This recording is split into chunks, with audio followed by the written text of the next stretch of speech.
Olá, boa noite. Como vai? Vai bem? Começa nesse instante pela TV Pantanal, o programa Opinião. TV Pantanal, emissora do Grupo Gazeta de Comunicação. O programa Opinião hoje entrevista Carlos Avalone, mais uma vez, deputado estadual conosco aqui, não é? O Avalone, que já veio várias vezes aqui conosco, não é? E sempre que tem novidade por lá, a gente convida o Avalone para vir. Quando não tem novidade também, né? Ele sempre é bem-vindo aqui, porque sempre contribui com boas informações pela experiência.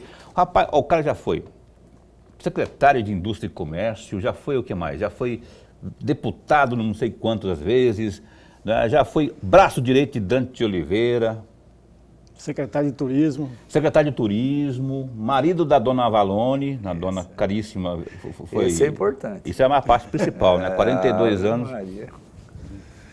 E está aqui conosco aqui, a gente vai fazer uso dessa experiência dele, né, para nos informarmos do que anda rolando pela Assembleia Legislativa e também falando de política com P maiúsculo nesta noite aqui de quinta, 18 de maio de 2023. Lorenberg, como vai? Vai bem? Muito bem, Paulo, muito bem mesmo. Boa noite, Paulo Coelho, e um grande abraço, mas um grande abraço mesmo a todos os nossos telespectadores, a razão maior do nosso programa. Grande verdade. A você que acompanha o programa Opinião aqui pelo canal 22 ou pela página no Facebook, não é? Da TV Pantanal e também pelo www.gazetadigital.com.br. Ok? Pressão ok, tudo certo. Vamos começar. Deputado Avalone, bom tê-lo aqui. Obrigado de verdade, viu? Quando eu falei aqui é verdade, eu gosto muito de tê-lo aqui, pela sua vasta experiência, pelo que o senhor sempre contribuiu com o programa em termos de informações. Eu não vou deixar de perguntar, para começar, sobre PCHs, não é? Afinal de contas, a polêmica e tudo, a lei da Assembleia que acabou sendo atropelada não, ela foi demovida pelo Supremo Tribunal Federal numa decisão, só que aí depois, para colocar em curso propriamente a instalação ou não, e no seu caso foi não, né? A gloriosa Secretaria de Estado de Meio Ambiente acabou vetando, né, impedindo. Mas eu gostaria que o senhor fizesse uma avaliação sobre isso, não é? Pode avaliar o contexto como um todo? Pode. E principalmente dessa posição da SEMA aí de barrar pelo menos 6 PCHs aí que estavam prontas para botarem o bloco na rua, ou, no caso, o bloco na água, nas suas instalações aí. Boa noite, bom tê-lo aqui. Boa noite, Paulo. Boa noite, professor. É sempre um prazer estar com vocês aqui, principalmente com os ouvintes aqui, telespectadores do programa Opinião. Bom, nesse assunto aí, eu sou presidente da Comissão de Meio Ambiente, eu fui o relator do projeto de lei do deputado Wilson Santos, votei favorável a ele, fiz o parecer favorável a ele, apesar de ser vice-presidente do Sindicato de Energia do Estado. E fiz isso porque, na realidade, a gente entendia que naquele espaço do Rio Cuiabá, próximo da cabeceira, ali é um berçário de peixes e tal, e nós entendíamos que ali não era o melhor lugar para se fazer as PCHs. Existe ainda um sentimento no Cuiabano, no pessoal de Barão de Melgar, Santo Antônio de Levergé, que não entende ainda nem o manso. Quer dizer, então existe ainda esse sentimento de que as coisas mudaram depois de manso, o que eu não concordo, mas é um sentimento não explicado. E era uma opinião unânime de que essas PCHs poderiam atrapalhar muito ainda a questão ambiental e a questão do Rio Cuiabá. Então eu votei as 2 vezes a favor do projeto, depois o governador vetou, eu votei pela derrubada do veto e isso transcorreu normalmente. Foi para o Supremo derrubou a lei, entendeu ela inconstitucional, mas a SEMA, na avaliação, entendeu que lá realmente era um berçário de peixes e a questão socioeconômica também deveria ser considerada, ia afetar a vida de muitos ribeirinhos, de muitas pessoas, e assim sepultou a construção de PCHs naquele trecho do Rio Cuiabá. E essa é a avaliação geral do que aconteceu. O sistema elétrico, eu já falei aqui uma vez sobre isso, já discutimos um pouco isso, o sistema elétrico é extremamente normatizado. Ele tem condições de acontecer mesmo que nós não tivéssemos feito a lei na Assembleia. Tanto é que a lei na Assembleia serviu para motivar, serviu para estimular, serviu para fazer com que as pessoas levantassem. Mas o que impediu foi o regulamento do setor elétrico, que você tem que ser aprovado na SEMA. Uma questão tem que ter IARIMA, tem que ser aprovado, e essa aprovação não ocorreu. Então, faltou IARIMA, então? Não faltou nada. Eles devem ter apresentado IARIMA, sim, eles devem ter apresentado tudo, mas a análise da SEMA entendeu que foi não a era análise, possível. Verdade. Foi a análise da SEMA. Ela entendeu que a parte socioeconômica, que a parte do berçário de peixes e tal, não valeria a pena a compensação na quantidade de energia que ia ser gerada. Essa foi a avaliação que a SEMA fez. Então, o sistema, ele próprio se regula. Então, assim, não adianta apresentar o IARIMA. Vai ter que passar pelo crivo da comissão técnica lá, que pode ou não acatar aquilo que está Não é que não adianta, é necessário que apresente. Não basta assim, ele. Para quem está apresentando, pode não ser o suficiente. Pode não ser o suficiente. Tem audiências públicas. Se passasse por essa fase, iam se marcar pelo menos 2 audiências públicas, uma em Cuiabá, outra mais acima, em Nobres, outra em Rosário Oeste, ia ter que conversar com a população. O sistema é muito bem montado, a regulamentação do sistema elétrico é muito bem montado. Agora sim, ali não é necessário fazer as PCHs, ponto. Isso já está superado. Agora, PCH é muito importante. O setor hídrico é muito importante. E às vezes as pessoas misturam isso. Eu cobrei isso do deputado Wilson Santos, em plenário. Falei, deputado, a população está entendendo que PCH é ruim. Porque o senhor coloca de uma forma, olha, empresário, não precisa ir embora de Mato Grosso, fique aqui, mas invista na energia solar. Pode investir na energia solar, deve. Aliás, o presidente do nosso sindicato, que eu sou o vice, é da energia solar. Está em 7 estados. Quem que é? Está fazendo o Tiago. O Tiago que tem um escritório bem aqui, ao lado da Marge aqui, não é? Provavelmente, eu não sei onde é o escritório dele, o Tiago Curvo. Ele tem investimentos fortíssimos em 7 estados. Aqui tem outros fortes. Cuiabá é a capital que mais tem energia solar do Brasil, primeiro lugar. Mato Grosso é o 4º estado do Brasil. Nós estamos firmes na energia solar. Energia solar sozinha não resolve o problema da energia do Brasil e nem de lugar nenhum do mundo. Graças a Deus nós temos 70% de energia hidráulica. Agora, vamos investir em energia hidráulica, aonde pode, ambientalmente é correto. Essa só é a diferença. E que não dava nem para discutir antes, tem que ser discutido agora mesmo. É uma discussão que claro, para as pessoas entenderem. É a energia limpa. E por que não pode ser só solar, se nós temos tanto sol? Porque não tem onde armazenar. Como que você vai trabalhar à noite?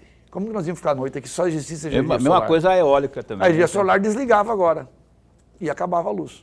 Aí entrava a eólica. A eólica não dá. A eólica mas aqui não tem. Aqui não tem. Aqui. Então, Chapada tem que ter. Lugares que tem. Aqui não. Aqui não tem nada de energia eólica, nem Mato Grosso. Não? Então, assim, nada, zero.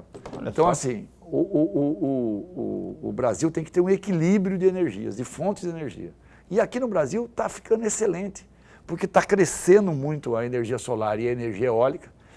Entrou as energias de bagaço de cana, que resolveu o problema de várias cidades, Barra do Bugres, Nova Olímpia, todo lugar que tem cana-de-açúcar, isso está resolvido com bagaço de cana.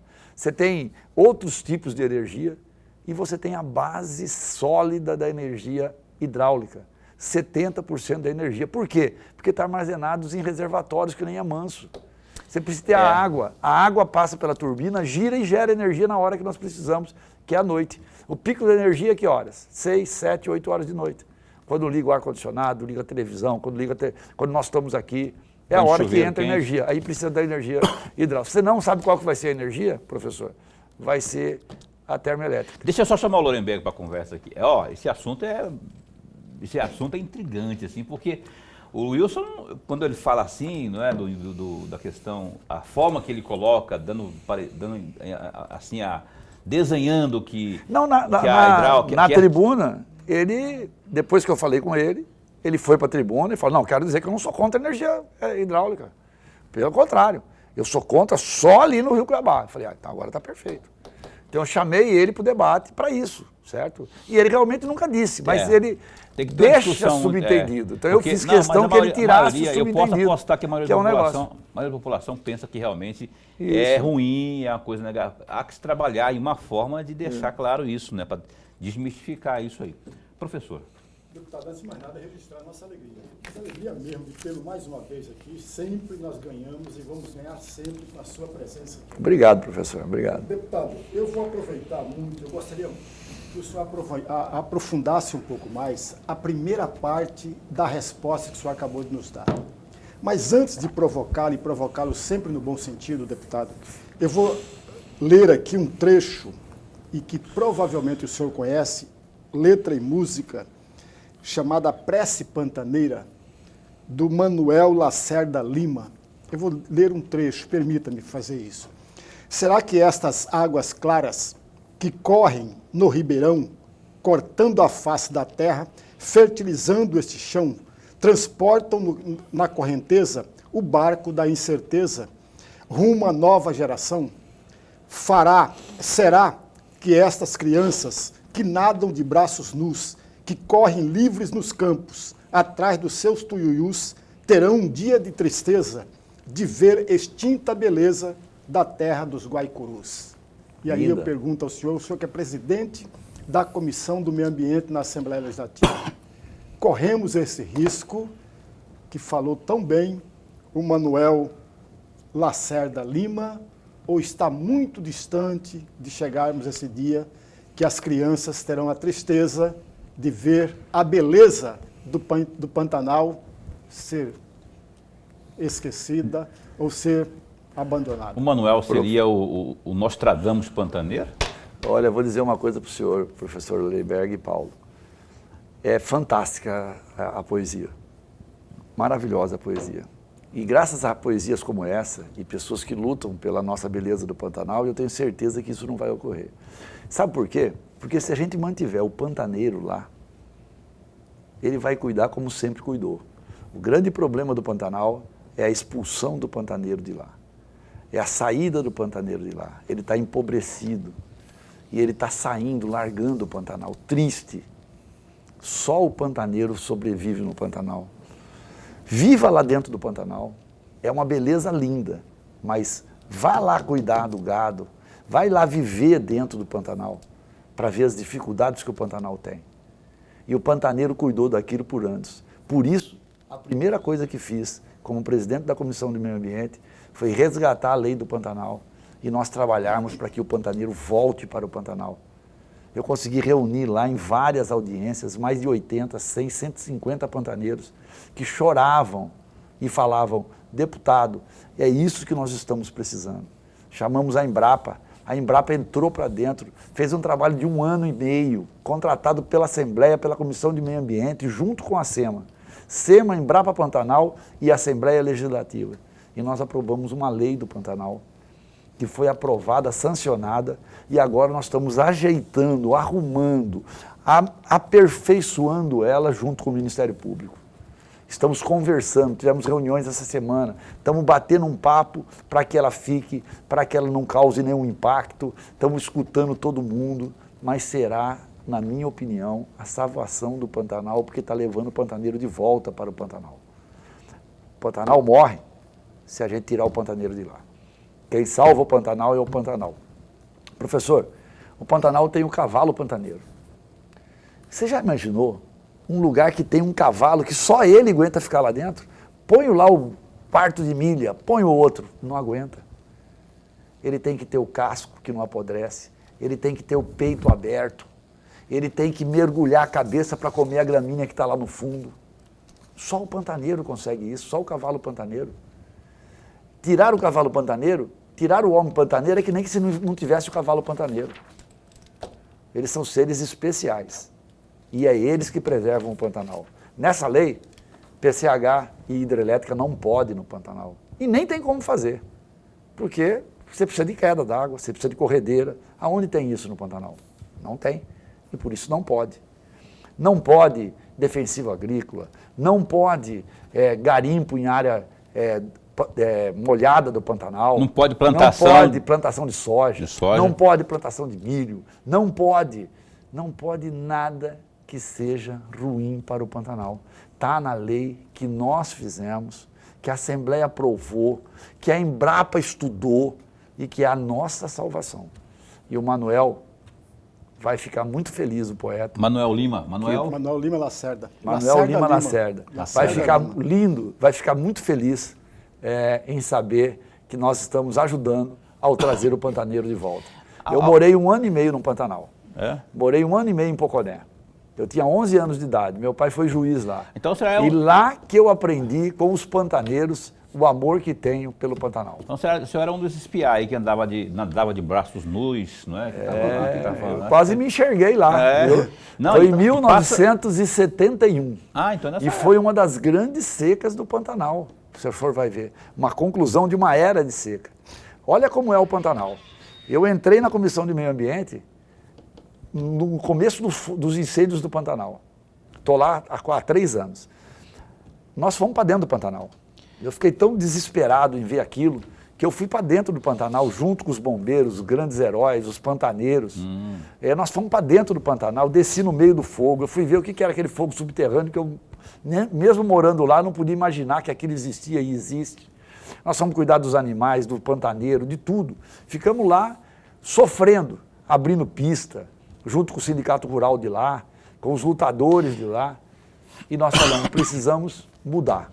E aí começou o projeto do Pantanal e que nós fizemos. Então, estou muito feliz com isso. O senhor fez alusão aí ao cavalo pantaneiro. Esse resiste, até pela sua peculiaridade, né? Só que tem um outro animal que sumiu de lá, que é o boi bombeiro. O boi bombeiro, ele... Não sumiu, não. Sumiu, não? Não. Sumiu porque, pelo menos... Diminuiu. Deu uma boa reduzida e a boa reduzida foi tão significativa ao ponto de, com isso, né, começar a trazer problemas. Sem dúvida. Então, assim, os números são claros. Houve uma redução muito grande. Hoje, o Pantanal do Mato Grosso do Sul, porque tem um projeto semelhante a esse, mas menos restritivo, o nosso é mais restritivo que o do Mato Grosso do Sul, o nosso protege mais o Pantanal. A própria Embrapa fez esse testemunho. Deputado, o senhor e nem a Assembleia, em momento nenhum, fez uma intervenção pedindo para mudar o que nós aprovamos, o que nós sugerimos. Vocês aprovaram exatamente o que nós sugerimos. Ele falou, no Mato Grosso do Sul, as nossas sugestões foi mudada na Assembleia. Houve muita interferência política, mas o projeto lá existe. Então lá tem mais boi, que você chamou de boi bombeiro, lá no Mato Grosso do Sul do que em Mato Grosso. Aqui nós já tivemos mais boi no Pantanal, mas ainda tem bastante. Ainda o grande criador de bezerros é o Pantanal, para a pecuária mato-grossense. Então, assim, eu coloquei, há uns anos atrás, eu coloquei o cavalo pantaneiro como um animal símbolo do Mato Grosso. Hoje, no nosso, não é na bandeira, mas nos nossos símbolos do Estado, o cavalo pantaneiro é o símbolo do animal que simboliza o Mato Grosso. Sacra Tuiuiu, não é? O cavalo, foi uma lei minha, sugestão inclusive do pantaneiro Antero Paz de Barros. Aliás, Antero Paz de Barros, que foi um dos defensores, ainda enquanto senador da República, defensores não, um dos que fizeram a denúncia da redução, eu falei de extinção, você está falando de redução do boi bombeiro, porque, e aliás, isso que o senhor colocou aí, de repente vem a calhar, porque é o seguinte, lá no Mato Grosso do Sul, a onda de incêndio, os focos de incêndio, geralmente são maiores do que aqui no estado de Mato Grosso, talvez por isso, né? Porque lá tem menos... lá tem mais. Lá tem mais boi. Lá tem mais boi bombeiro. Não, lá tem mais boi do que aqui. Lá tem boi. É que você fala boi bombeiro, alguém deve estar pensando assim, é um boi diferente. Não, é o boi nosso. É o boi que come o capim seco. Ele come, como todo que está lá, come o capim seco. É o nosso boi. E aí quando não tem boi bombeiro, Pantanal. aí o capim fica seco e aí a possibilidade de incêndio é maior. Então é isso que eu quis dizer, entendeu? Então é verdade. Então lá tem mais. Lá tem mais. Do que aqui. Mas lá eles não tomaram outras providências que, segundo a Embrapa, podem não ter sido tão restritivo como o nosso foi. O Antero, enquanto senador da República, ele fez esse... E Ele fez isso eu lembro muito bem, eu conversei com ele sobre isso, eu conversei agora recentemente com ele sobre isso. Eu pretendo fazer um grande seminário sobre o Pantanal, assim que a lei for aprovada, for definitivamente entrar em função. Ela está aprovada, está tudo sob controle, não tem problema, mas nos decretos de regulamentação dela, nós consultamos. A SEMA consultou, está consultando o Ministério Público, nós estamos conversando com o Ministério Público e se houver necessidade de fazer alguns ajustes, nós vamos fazer. Nós não queremos fazer nada que seja contra a questão ambiental e o Ministério Público é muito importante nessa participação. Esse alinhamento é muito importante. Então o Antero lembrou o seguinte, quando ele era senador, ele disse, precisa colocar dinheiro do FCO subsidiado no Pantanal, para que não acontecesse o que aconteceu agora. Ele foi senador há quase 20 anos atrás. E o que aconteceu porque não teve financiamento para o pantaneiro?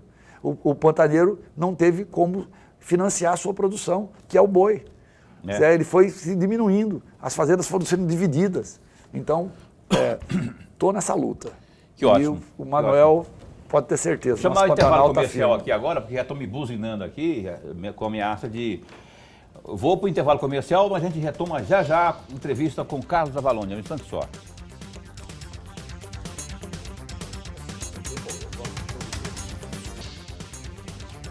Eis que estamos de volta com o programa Opinião, hoje com Carlos Avalone. Vamos aos destaques do Gazeta Digital.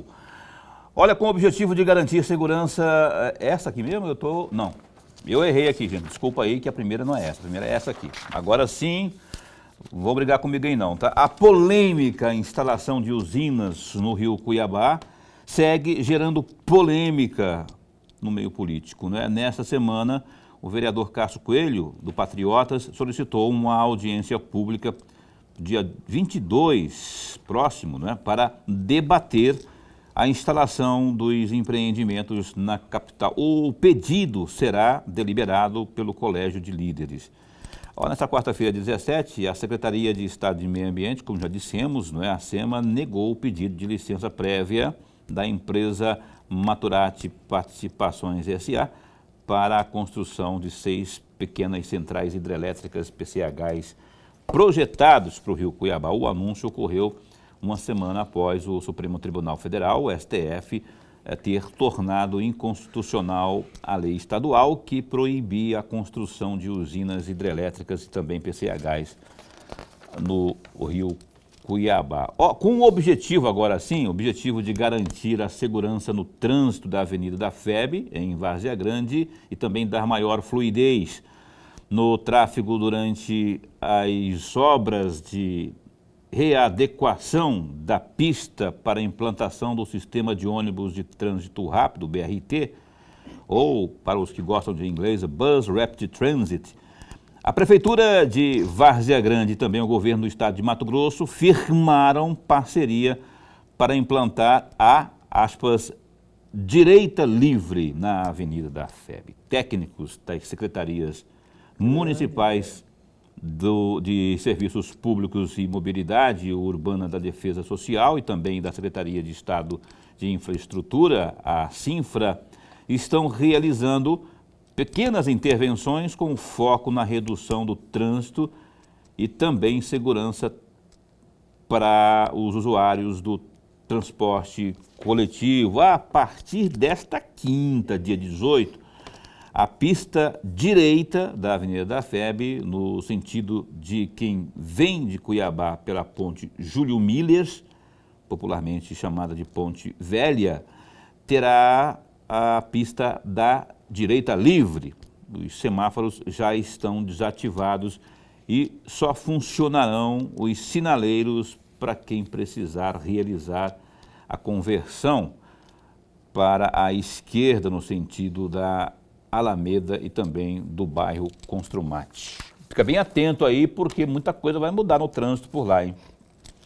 E os progressistas, né, o pessoal do PP, o PP decidiu que irá lançar candidatura própria à Prefeitura de Cuiabá no ano que vem. O nome apresentado durante a reunião da Comissão Provisória da capital é do deputado estadual Paulo Araújo.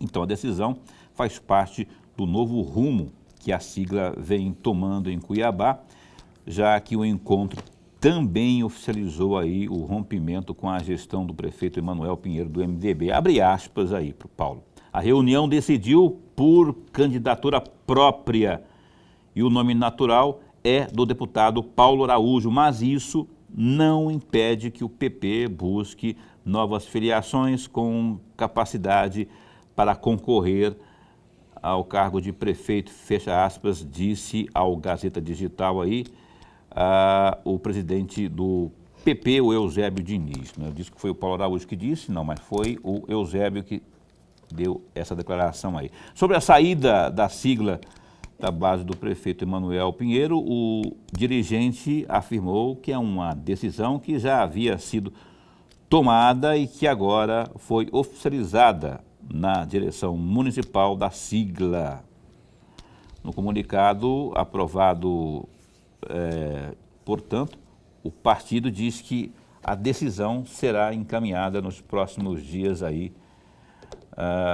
É um comunicado para todos os membros do partido para deixarem os cargos na gestão municipal.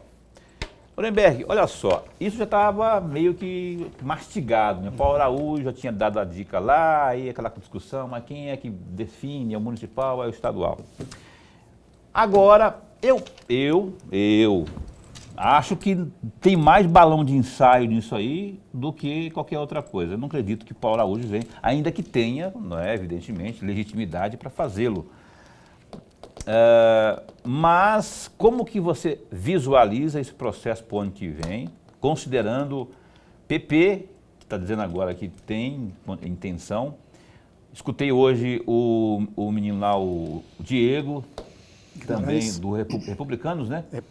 O mesmo partido do Piveta. O Piveta, que botou gás lá, e ele disse que topa a parada.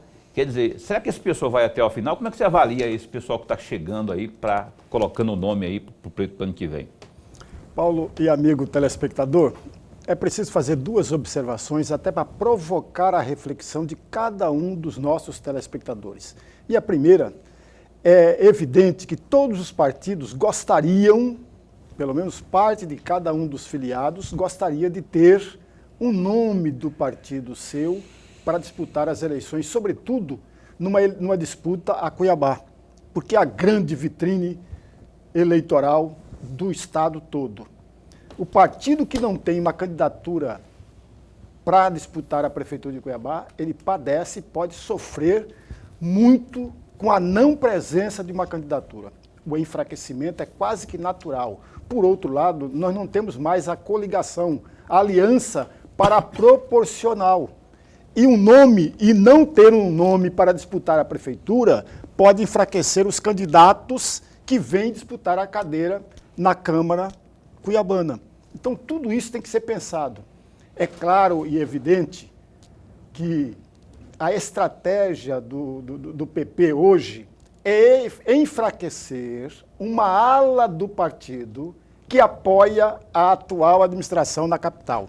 Essa que é a estratégia dele. Que foi atingida pelo jeito. Que foi atingida em parte. Porque eu não vi, por exemplo, o Macrian dizendo que vai sair do partido. Mas agora, por força e não partidária, tem instrumento para expulsá-lo do partido. Percebe, amigo? Isso que é preciso a gente também perceber tudo isso. E não nem tem precisa sair. Hã? E nem precisa. E nem precisa. Não precisa. Não precisa. Então não, é mas simples. precisa, a não ser que não haja a força do estatuto. Se não houver isso contido no estatuto, caso você não o faça, você vai ser expulso. Não, não tem isso. Eu conheço o estatuto. Então aí já... Eu conheço o estatuto. Aí já vai... Fica difícil, né? Não, até porque, Paulo, quem decide a candidatura... eu estou diante aqui do presidente estadual do PSDB. Que já foi 7 anos presidente do municipal. Municipal. Quem decide a candidatura para vereador e para aliança a prefeito, candidato a prefeito, é o diretório municipal, não é o estadual. É a Assembleia Municipal, não é a Assembleia Estadual. Está dizendo que essa posição do Paulo Araújo aí pode não valer nada? Não estou dizendo isso. Não, estou perguntando. Lá no frigir dos ovos, será que isso não vai... Pode resultar, por exemplo, em uma divisão do PP ou pode simplesmente aumentar a camada que apoia o presidente regional. Posso dar um simplesmente pitaco isso. aí? Não, mas você não pode, você deve dar esse pitaco, até porque eu ia fazer a provocação também, porque considerando... Eu sabia eu que você quero ia dar o querer- pitaco antes que você pergunte, né? Mas eu quero já deixar o senhor dar o pitaco primeiro, depois do seu pitaco eu quero que o senhor responda aí. E o glorioso PSDB regional vai dar pitaco aqui no municipal. Já vou responder junto aqui. Então manda ver. Não estou falando do PP, porque não tenho nem direito em falar isso. Vou falar da discussão partidária, né? A importância de a gente fazer uma eleição do diretório municipal é justamente essa. Porque na composição política hoje existente, municipal, estadual e nacional, há uma força muito grande do estadual sobre o municipal e do nacional sobre os dois. Então, o que o nacional quiser fazer, ele intervém, desde que não seja eleição. Se for eleição, diretório eleito, aí tem uma briga judicial. E aí a coisa complica um pouco mais.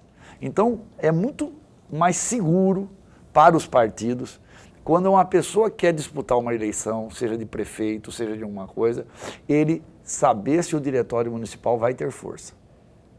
Certo? Eu tenho um compromisso com os diretórios municipais. Eu não sou intervencionista.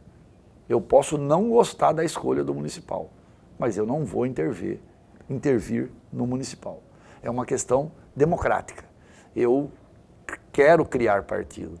Eu quero dar garantia aos membros do partido para que eles tenham decisão e não fica pedindo benção para o estadual, como eu não peço benção para o federal, mas sei que eu tenho que cuidar, porque há uma força muito grande do federal quando ele vem para cima. Então você tem que manter uma boa relação, você tem que explicar os projetos, você tem que mostrar o que está acontecendo no Estado para que você possa ter a liberdade de não ter um processo de intervenção. Então, se aqui for provisória, seja do PP, do PSDB ou de alguma coisa, a intervenção é simples, fácil e rápida. Então, você tem que trabalhar a eleição. Por isso que eu jogo duro nas eleições. As nossas, do PSDB, que você já perguntou, vão ser em agosto, as municipais. A estadual vai ser em setembro e a nacional vai ser no final do ano. Então nós vamos fazer este ano todas as eleições no PSDB. E o presidente regional do PSDB está garantindo que não haverá intervenção de forma alguma, seja qual for o posicionamento que vier. Não haverá. Vai haver uma disputa no municipal. E a ala que ganhar... Eu pergunto isso, porque o senhor falou com tanta ênfase que a federal, quando vem, a nacional, aliás, quando vem, se tiver que vir, quando vem, ela vem com gosto de gás. Eu imaginei que isso também fosse da estadual. Quer dizer, pode fazer. Efeito cascata. Eu posso fazer isso, mas eu estou dizendo que eu não farei. Nem aqui, nem em lugar nenhum. Quando o senhor foi municipal, presidente da municipal, o senhor sofreu interferência? Nunca. Nas 7 vezes? Sete anos. 7 anos? No nosso partido, PSDB, não tem essa tradição. Quem sofria muito com isso era o município de Várzea Grande com o PSDB. Nós sempre demos pitacos errados na Várzea Grande do PSDB. Sempre. Histórico. Se você for ver as eleições na Várzea Grande, o PSDB de Várzea Grande não queria tomar o caminho e vinha a Cuiabá, negociava a Várzea Grande para o bem de Cuiabá. Como são cidades próximas, Várzea Grande falava, eu fico aqui e você fica ali. Eu ponho o partido aqui, você põe o partido daí para apoiar aqui e eu ponho o partido daqui para apoiar lá. Eu, Thelma, Aparecido Alves, foram pessoas que nunca aceitaram isso. Nós brigamos com o Dante, que fez isso. Dante, o democrata e tal, fez isso. Ele, naquele momento, o cara como governador é um problema sério. Quando o governo mistura com o partido. E sempre mistura. Certo? Então, isso é uma questão próxima. Eu sou partidário. Eu sou um cara de partido. Só tive um partido, só estou nesse partido. Então, eu respeito mesmo o contrariado. Mas eu respeito. É uma questão de respeito. A não ser que o cara esteja cometendo alguma atrocidade.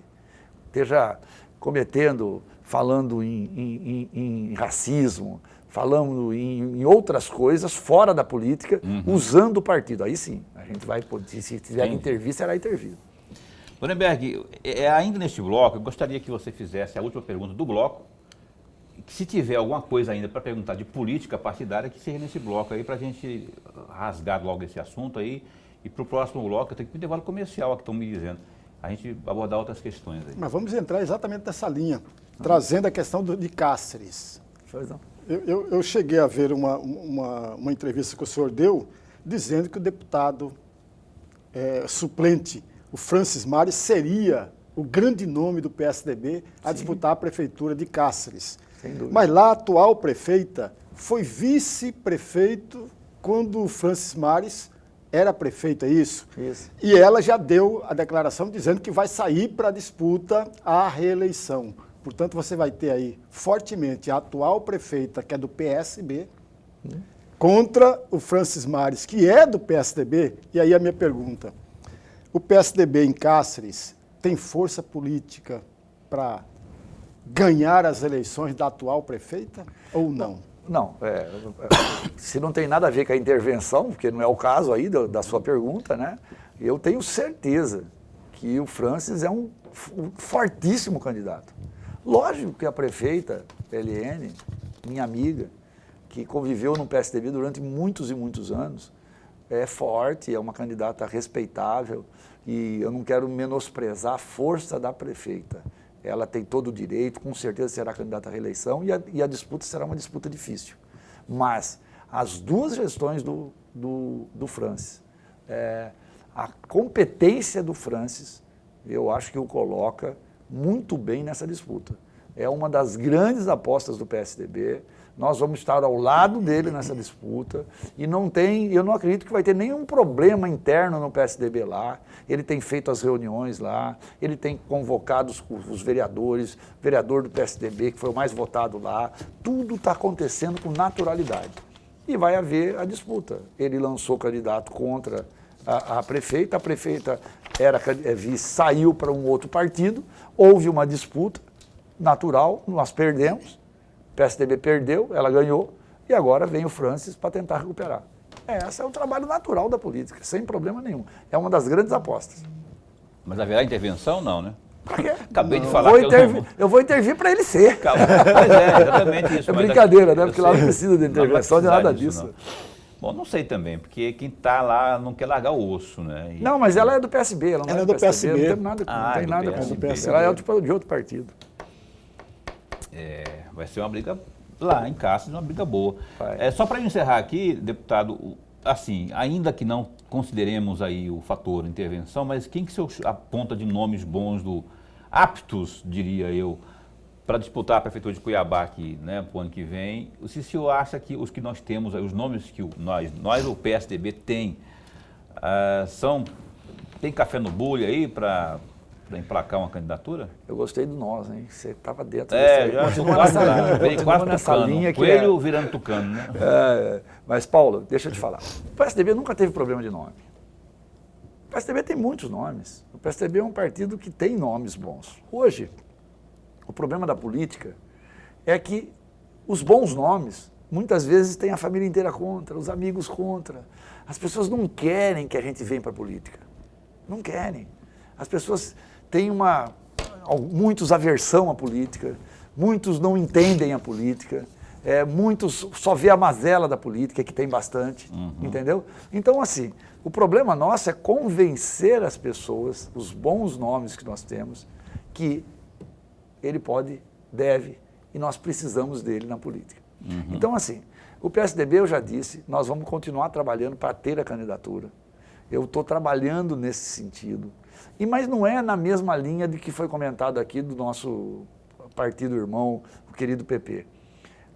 O PSDB em Cuiabá é base do Emanuel, o PSDB no estado é base do Mauro. Nós não temos nada a ver com a briga dos dois. O que eu tenho de ver com a indiferença do Mauro com o Emanuel e do Emanuel com o Mauro? Isso é um problema pessoal e errado, e grave para Cuiabá e para o estado, e que atrapalha. E eu vou entrar nessa briga? Não, eu estou fora dessa briga. O PSDB não tem nada a ver com essa briga. O PSDB vai trabalhar aqui, vai continuar sendo base aqui, vai continuar sendo base aqui e vai ter a sua candidatura. E não precisa pedir para ninguém sair. Para que vai sair de cargo da prefeitura? Não, me fala os nomes aí para de Cuiabá. Me fala os nomes. Tem necessidade. Se eu for que não tem problema de nome, vamos falar alguns nomes então aqui. Já aproveita e fala de Várzea Grande também, aí uns dois, porque lá também o bicho vai pegar. Você quer 2 nomes em Cuiabá? 2 em Várzea Grande também. Também. Em Cuiabá, daqui a pouco eu falo de Várzea Grande. Em Cuiabá tem Dorileu Leal, que é um nome fortíssimo, precisa convencer ele a aceitar, porque na linha do que eu falei, é sempre uma pessoa que está, a gente sente que ele tem a vontade, que ele tem a disposição, mas tem um círculo que provavelmente diz a ele, cuidado, política e tal, não vai, e tal. Mas é um nome fortíssimo. É um nome que, se aceitar ser candidato, o menino lá vai disputar. Do Sindicato dos Hotéis também. Você falou para dar 2. O outro é o Carlos Avalone. Paulo pode, o Carlos Avalone pode. Então, assim, e eu sou um cara partidário. Se a Nacional chegar e falar assim, olha, nós precisamos de candidatura aí, e o Dorileu não quiser, o menino, que eu não sei quem você vai falar, não quiser, o Renivaldo não quiser, que é um nome bom. Quer dizer, se outros não quiserem, eu posso ser candidato. Beleza. Várzea Grande? Então, nomes tem. Várzea Grande, nós estamos junto com o Calil. Nós, que eu estou dizendo, o PSDB de lá. Entendi. Nós temos secretário lá, estamos dentro da prefeitura. Nós temos lá um grande candidato, que seria um bom candidato, que seria o William Cardoso, que já foi pré-candidato. Foi de novo tirado da candidatura, tiraram ele da candidatura, eu fiquei contra, a Thelma ficou contra, isso recentemente. Vamos breve, Dorileu, tá vendo? Eu vou bater chapa com você, tá dizendo aqui, ó, na opinião, eu vou bater chapa contigo aqui, ó. Dorileu, você é prioridade. Venha. E vai até o final, viu, Dorileu? Não, isso aí é você que está falando. Não, para ele entrar e ir até o final. Chega no final e desistir. Não quero mais se disputar. E aí também. O Opinião vai para o intervalo comercial e volta já já. Estamos de volta com o programa Opinião, o último bloco da entrevista com Carlos Avalone, deputado estadual, presidente estadual do PSDB, que disse textualmente aqui que não vai intervir em nada nas municipais aí, rapaz. Podem decidir aquilo que for fruto da decisão de vocês aí nas municipais, a estadual irá respeitar. O que nem sempre acontece com a nacional, mas aqui na estadual vai ter respeito, sim senhor, segundo o glorioso marido da gloriosa Maria Avalone. O Lorenberg, gostaria que você abrisse aqui o bloco último com perguntas ao nosso entrevistado. Deputado, o senhor já é a segunda vez que o senhor foi eleito presidente da Comissão do Meio Ambiente na Assembleia Legislativa. E nesse caminho, nessa direção, quais foram as discussões mais fortes dentro dessa mesma comissão na legislatura anterior sobre o meio ambiente? Não, primeiro, a lei do Pantanal. Essa foi muito forte, por causa dos incêndios florestais. O Pantanal foi muito pressionado pelos incêndios. Isso trouxe um grande volume. O senhor foi reeleito agora, né? Na realidade é o terceiro ano seguido, é a terceira reeleição, a segunda reeleição minha, isso. Não sei se fala assim, mas é o terceiro ano. Então, assim, isso foi muito discutido. Nós discutimos muito a questão do Pantanal e foi um trabalho muito forte que a Assembleia teve, né? Então, outra discussão forte é a pesca. Então, a questão da pesca tem vários assuntos na pauta. Projeto de lei para mudança da data da Piracema. Projeto de lei querendo liberar o dourado. Projeto de lei aprovado no CEPESCA, encaminhado para o governo, pedindo para que tenha cota zero para pescador amador. Não mexer com o profissional, mas com o caçador amador. Isso já foi aprovado no CEPESCA e está dentro do governo sendo maturado, certo? A conversa sempre que tem do governador querendo voltar à discussão do não poder transportar o peixe, né, em todas as formas, inclusive no profissional e tal. Então, assim, são todos temas importantes. Na questão da Amazônia, nós temos a discussão que, como estudado na gestão passada, do deputado Juarez Costa, querendo tirar o Mato Grosso da Amazônia Legal. Isso é uma pauta muito forte para ser discutida. Na minha opinião, um momento inadequado para esse tipo de discussão, mas que está sendo discutido, né? Posso ter uma opinião pessoal, mas eu já convidei e já esteve na Comissão de Meio Ambiente o então deputado Neri Geller, que era o relator da matéria. E ele explicou claramente lá as intenções do Congresso Nacional naquele momento. Nesse momento, eu acho que muda os interesses, né? Mas talvez não, porque o Congresso continua conservador. Mas se fosse depender do governo federal, essa pauta não viria. Mas o Congresso, como conservador, vai manter essa pauta. Na minha opinião, essa discussão vai continuar. E o Juarez Soares foi reeleito. Então, essa é uma pauta também para ser discutida lá. Nós temos a questão do zoneamento, que não acaba e está sempre em discussão. a Universidade de Viçosa, discutindo os assuntos, as áreas úmidas que nós temos que discutir. Tem a lei minha que eu aprovei, que é a lei da mineração, que deu uma polêmica, foi suspensa e que nós estamos também discutindo com o Ministério Público, para que ele possa ser aprovada da reserva legal. Então, você vê aqui, falando rapidamente, 10, 12 temas. Hoje, o maior número de processos, de projetos de lei que andam na Assembleia é na questão ambiental. Mas, posso, Paulo? Opa, deve? Mas eu vou entrar exatamente nessa linha, nessa lei do senhor, o projeto de lei 561, né? 561. Eu sou ruim de que número. foi aprovada pela Assembleia Legislativa. E que na oportunidade, deputado, e aí eu gostaria de uma Esse é da mineração? Qual é? Isso, que libera a pecuária extensiva no Pantanal. Não, esse é a lei do Pantanal. Do Pantanal. Isso. Só que aí tem um detalhe aqui interessante. Tem um site Brasil de Fato, no dia 16 de julho de 2022, por isso que eu gostaria de uma reflexão do senhor, ele chega a dizer o seguinte, que mais de 40 organizações socioeconômicas, ambientais, foram contra a esse projeto, porque segundo essas organizações, vai vir uma degradação do Pantanal. Eu gostaria muito de ouvi-lo e vou acrescentar mais um outro detalhe e o senhor me corrija se está correto, de acordo com a matéria. Libera a pecuária extensiva nas áreas de preservação permanente e também permite a utilização de até 40% das propriedades localizadas em áreas alagáveis para pastagens, suspendendo restrições para o uso de agrotóxico e da permissão para mineração. É isso mesmo? O senhor vai fazer as correções? Mentira, deslavada, cretina, falar que permite mineração. Proíbe a mineração. Proíbe, em letras garrafais, proíbe a mineração. Então, não é verdade a matéria. Segundo, não é verdade agrotóxico no Pantanal. Sou contra, não está escrito lá, não permite isso lá. Então, absurdo isso. Essa é a forma de tratar o assunto absurdamente. Aí vamos lá na parte. Permite a pecuária em área de preservação. O que é área de preservação no Pantanal? É a área alta. Essas são as áreas consideradas áreas de preservação. Aonde o gado fica no Pantanal quando enche? Na área alta. Senão ele morre afogado. Ok? Alguém já foi no Pantanal e viu cerca no Pantanal separando a área alta da área baixa? O boi sempre pastoreou na área alta do Pantanal, sem impacto nenhum. Quando tinha muito boi, hoje tem menos. Mas quando tinha muito boi, ele sempre esteve lá. Ou será que essas 40 ONGs, que eu desconfio até que não seja tudo isso, estão querendo que a gente faça cerca lá dentro do Pantanal?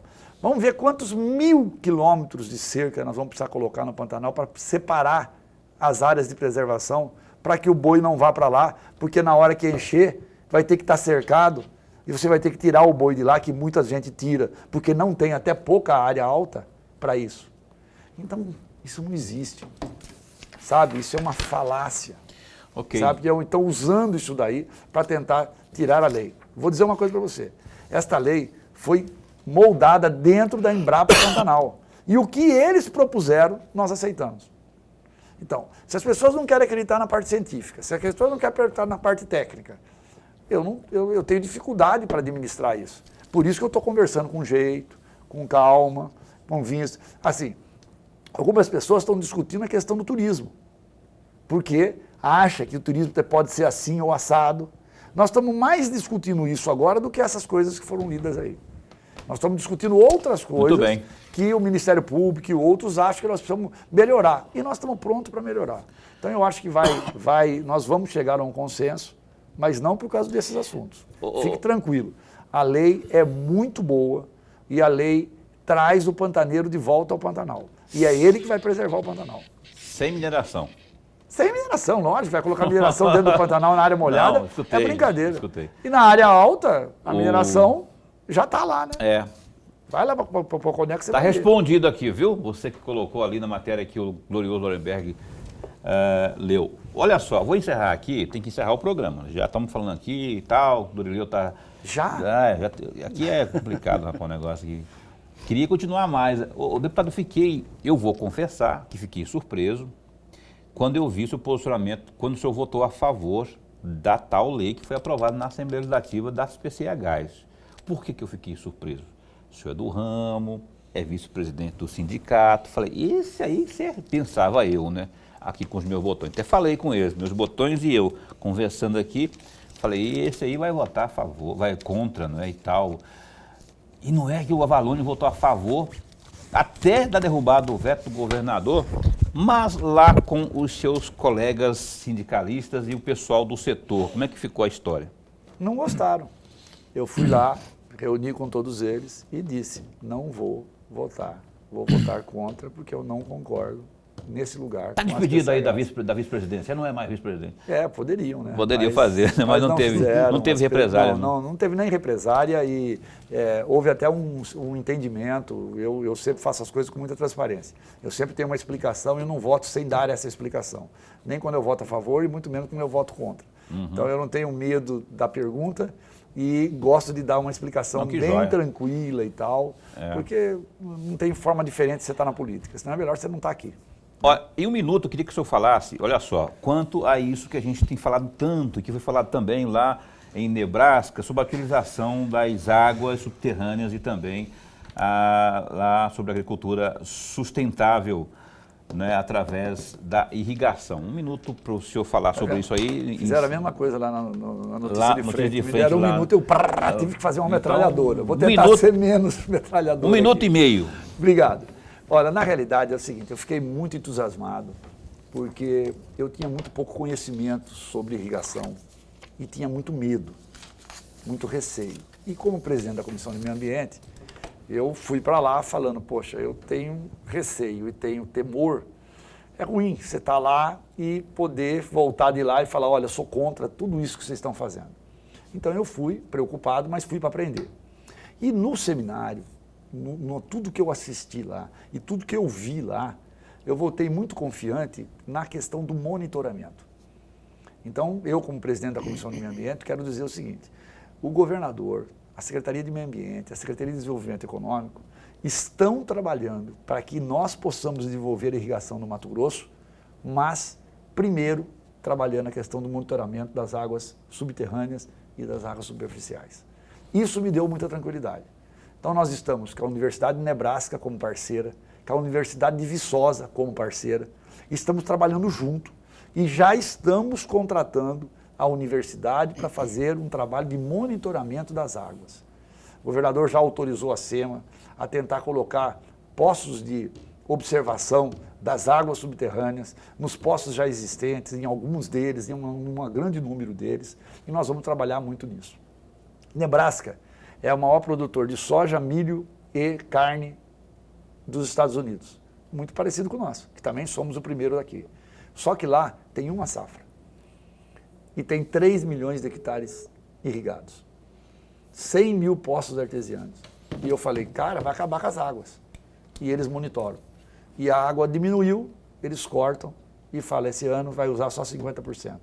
E sobe. Então há um controle, há um monitoramento. É isso que nós temos que ver aqui. E aqui nós temos muito mais águas do que Nebraska, do que os Estados Unidos. Muito mais. Então, assim, monitorado e trabalhando é uma grande oportunidade para garantir as 2 safras que nós já temos e fazermos uma 3ª safra.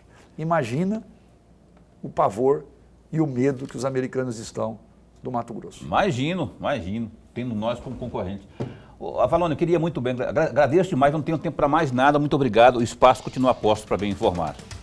Obrigado, tudo de bom. Eu que agradeço a todos vocês. João Ribeiro, meu amigo por inteiro, assessor de imprensa, obrigado. Lorenberg, até amanhã. Até amanhã. Às 7h30 da noite aqui, não perca programa Opinião ao vivo, a gente se vê. Até lá, fica bem, fica com Deus também.